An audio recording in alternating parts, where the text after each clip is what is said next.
In 1429, France was engulfed in the Hundred Years' War. A third of the country was under English control, and internal divisions weakened it further. The Duke of Burgundy, a French noble, sided with the enemy. The land was ravaged, and the French army was losing strength. The heir to the throne, the Dauphin Charles, had been disinherited by treaty and was hiding in the southern town of Chinon. The English king, Henry VI, was expected to be crowned as King of France, marking the end of independent French rule. To fully subjugate the country, the English needed only to capture the city of Orléans. If they succeeded, they would unite their occupied territories and conquer the entire kingdom. Orléans was still holding out, but its strength was fading. At that crucial moment, a maiden appeared on the political stage, promising France victory. We know her as Joan of Arc. Within a year, she became the most famous military leader in both France and England. Some saw her as a messenger of God, others as a servant of the devil, and still others as an illegitimate princess. Who was Joan of Arc, really? Why did people believe in her?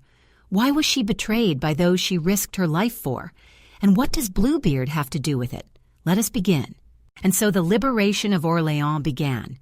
The English held their main stronghold at the Tourelle fort. On May 7th, the French army launched an assault that lasted the entire day. The fort was defended by elite English troops. By midday, the French soldiers were exhausted. Then Joan raised a ladder against the barricade, cried out, "Who loves me? Follow me!" and began to climb. Suddenly, she staggered and collapsed.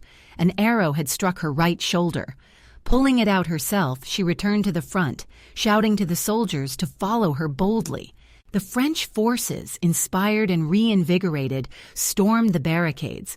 They launched attacks from multiple directions, and by 6 p.m, the remaining defenders of the Tourelle fort surrendered. Orléans had been liberated in a single day. A triumphant victory. Truly astounding, for neither the English nor the French commanders had believed such an outcome possible. Legends surrounding Joan of Arc began to take on new dimensions. Her deeds were spoken of at every turn. One contemporary French knight, writing to the Duke of Milan, described her birth in mystical terms. Listen to this.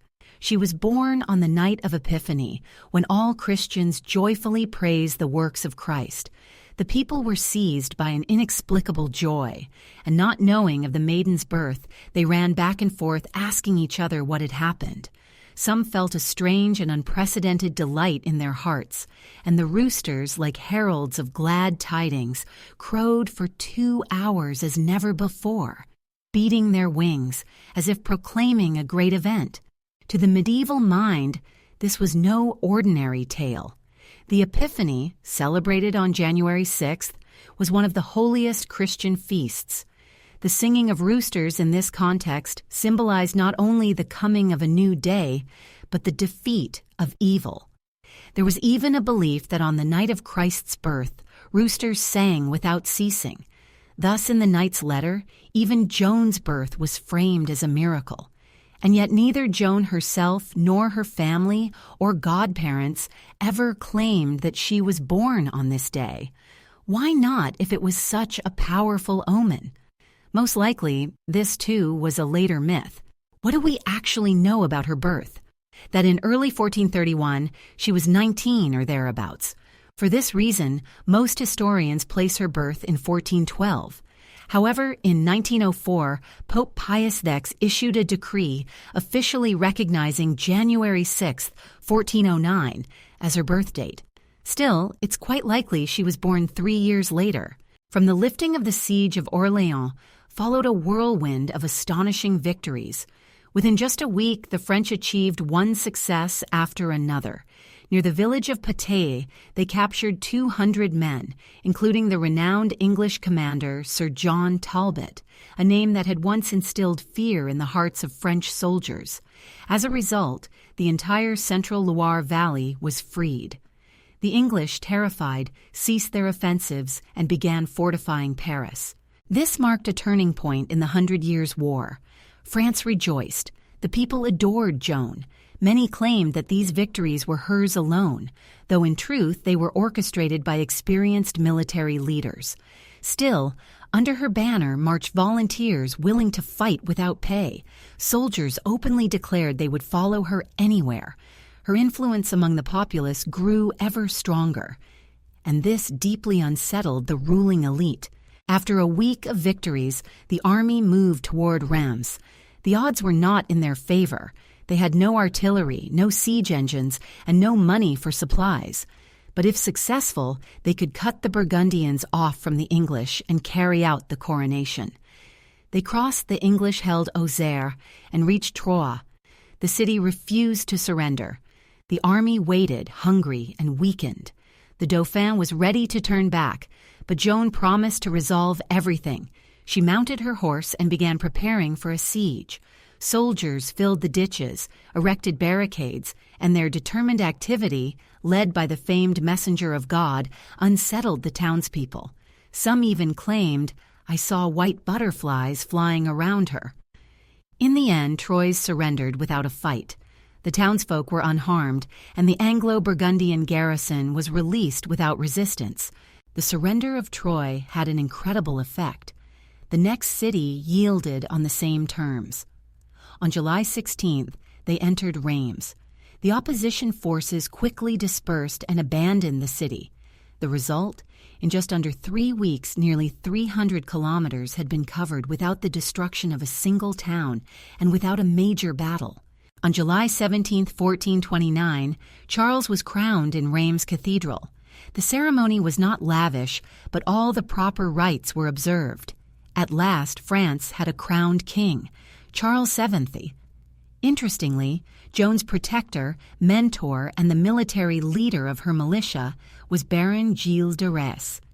After Reims, Charles appointed him Marshal of France.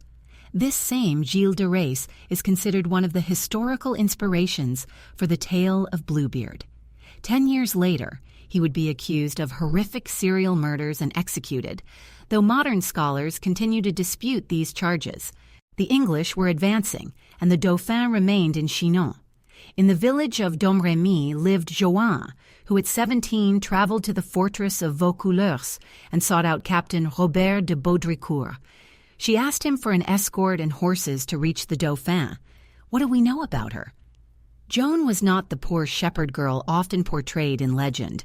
In truth, she came from a family of moderately prosperous peasants and lived with her parents, siblings, and sister. Their home, which still stands, is located in the village center near the church. According to her mother, Joan could not read or write, but knew 3 prayers. She claimed that since the age of 13, she had heard voices and seen visions of St. Michael, and occasionally Gabriel, St. Catherine, and Margaret. These visions persuaded her to leave home and save her country. At 17, she obeyed them. While such claims may sound strange today, in those times people accepted them more readily. The phenomenon is known as visionary mysticism, the tendency to see sacred visions. In the 14th and 15th centuries, mystics such as St. Catherine of Siena and Bridget of Sweden were known for intense, emotional visions of heaven, Christ's passion, and apparitions of Jesus and the Virgin Mary. Thus, for medieval people, Joan's visions were not unprecedented. The debate was not whether she had visions, but whether they came from God or the devil. On July 21st, 4 days after the coronation, the French forces marched toward Paris. Along the way, they were met with cheers from the people, who hailed both the maid and the newly crowned king. City after city was liberated from enemy control. When the French finally approached Paris, they did not attack immediately. Instead, they entered negotiations with the Burgundians. The result was a 4-month truce, utterly disadvantageous to the French. The Burgundians were granted the right to defend Paris. Charles and his advisors had hoped to sway the Burgundians to their side, a necessary tactic, but one that should have been employed earlier, before Orléans and Reims. Now, with royal forces achieving sweeping victories, the opportunity to strike while the enemy was demoralized was lost. This ill-timed peace undermined their momentum. At this point, internal divisions within the French leadership became clear. Though Joan still had supporters, there were also powerful enemies who feared she was growing too influential. On September 8th, the French began their assault on Paris. It failed. The army suffered losses. Joan was wounded in the thigh and her squire was killed. This was her first real defeat, a serious blow. For her opponents, it was the perfect opportunity to question her authority. "See, we told you. Who is she to be giving orders?" they said. Yet the failure at Paris stemmed from Charles's hesitation and his decision to sign an unfavorable truce in the first place. The army returned to Chinon, and the king disbanded it. Joan's services were no longer needed. Charles VII did, however, grant her and her family noble titles. Still determined, Joan chose to act independently. In May 1430, she left the castle with a small force and gathered new recruits to liberate the town of Compiègne. On May 23rd, her troops clashed with the Burgundians. Forced to retreat, Joan remained behind with a few soldiers to cover their withdrawal. She was just steps from the gates when they were shut. Alone and surrounded, Joan was captured by the Burgundians. Rumors soon spread that the gates had been closed deliberately. A betrayal. However, this theory is considered unlikely. The town was in grave danger, and sacrificing a few to protect the many was a pragmatic choice. And what did Charles do to rescue the warrior who had secured his throne? Nothing. He had the opportunity to ransom her, but he declined. For 6 months, the Burgundians held her. Eventually, they sold her to the English. Simply executing Joan would have made her a martyr and saint in the eyes of the people. To destroy her cult of holiness, the English staged a trial through the Inquisition, not to sentence her as a warrior, but to brand her a servant of the devil.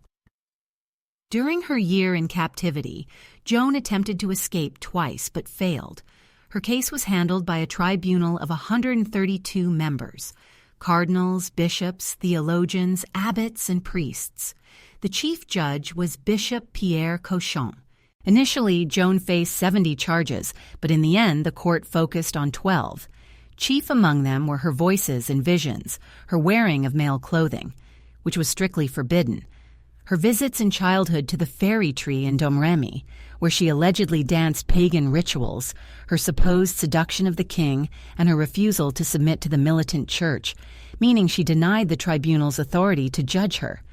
Joan had pleaded to be tried by the Pope, but the bishops refused. They promised that if she recanted, she would be moved to a women's prison and her chains removed. Though she was held in a castle under constant guard, Joan was subjected to relentless, insidious questioning. To this day, it is astounding how a peasant girl, who, according to her mother, knew only a few prayers, could answer so flawlessly and avoid complex theological traps. She was interrogated multiple times a day. On one occasion, Bishop Cauchon asked her to recite the Lord's Prayer during the trial. A single mistake or moment of panic could have doomed her. She would have been declared a witch immediately, but Joan calmly replied, "I will say it at confession." It was a brilliant response. On the one hand, Cauchon could not deny her the sacrament. On the other, if she confessed to him, he would be bound by the seal of confession and could not proceed. So he quietly dropped the matter. 3 times she was offered a chance to recant, and 3 times she refused. Eventually, they devised a strategy to break her. Joan was taken to the town square where a pyre had already been prepared. A sermon was read aloud. For a girl who had stood firm through so much, this moment broke her. She realized no one would save her, not the king, not even God. Until then, from the moment she had left home, she had succeeded in everything she set out to do. Now she was overcome by abandonment, loneliness, despair, and exhaustion after a year of captivity. Fear of death overwhelmed her. Joan gave in. She recited the formula of abjuration handed to her and signed it. In return, Cauchon promised she would be transferred to a church prison and treated with care. What was written in the document? During Joan's rehabilitation trial, held 25 years after her execution, a commission questioned more than 100 witnesses. The death sentence was declared a judicial error, and Joan was posthumously exonerated. Among the witnesses were the inquisitor's secretary, a court clerk, and the official executioner. All claimed she was deceived. Joan could not read, and what she signed had only 6 to 8 lines. It stated she would no longer bear arms, wear male clothing, or keep her hair short. However, the official court record contained a document with Joan's signature beneath a 50-line confession, a text in which she admitted to being a heretic and sorceress and to having taken up arms to spill blood deliberately. This discrepancy suggests forgery, and yet, even if the English had secured her confession, it was only partial success. What they truly wanted was her execution. In Vaucouleurs, when Joan tried to persuade Captain Baudricourt to provide an escort and horses, an aura of divine purpose began to form around her. There, for the first time, people spoke of a messenger sent by God. Her uncle was the first to believe her, and local villagers soon joined him. Together with Baudricourt, they prepared her for the journey, giving her men's clothing, boots, and a horse. Why? Perhaps because of an old prophecy. France shall be ruined by a woman and saved by a maiden. Everyone assumed the destructive woman was Queen Isabeau of Bavaria, wife of the mad king Charles II and regent who signed the Treaty of Troyes, granting the English king the right to rule France. Evidently, in Joan, they saw the prophesied maiden savior. Naturally, the rational knight Baudricourt did not believe her at first, but perhaps it was her prediction of a battle's outcome, which she could not have known, or the rumors spreading through town, or all of this together, that convinced him. He granted her request and sent her to Chinon. Remember how the Knights Templar were burned at the stake? After recanting, they retracted their confessions. That act of relapse into heresy guaranteed execution with no hope of pardon. The same happened with Joan. After her abjuration, she was returned to her cell, given a dress, and had her head shaved, but she was not moved to a women's prison, and her chains were not removed. 2 days later, she was found again in male clothing. During the next interrogation, she stated that she had put on the male attire of her own will because the court had broken its promises. This constituted a relapse into heresy and sealed her fate. Joan declared she regretted her recantation. That alone was enough to condemn her. There is a theory that guards forced her to wear the male outfit again by taking away her dress, but Joan claimed she had chosen it. Still, the question remains, how did she get the men's clothing? Someone must have given it to her, or deliberately left it in the cell, expecting she would defy her promise and thus incriminate herself. It strongly resembles a calculated provocation, and it worked. This interrogation took place on Monday, May 28th. On Wednesday, May 30th, 1431, at 8 a.m., Joan was brought to the Old Market Square. She learned of her execution that morning at dawn when monks arrived to prepare her spiritually. To Bishop Cauchon, she said, "I die through you." Joan confessed and received communion. She was taken to the square. Crowds lined her route. The authorities deployed the full city garrison for security.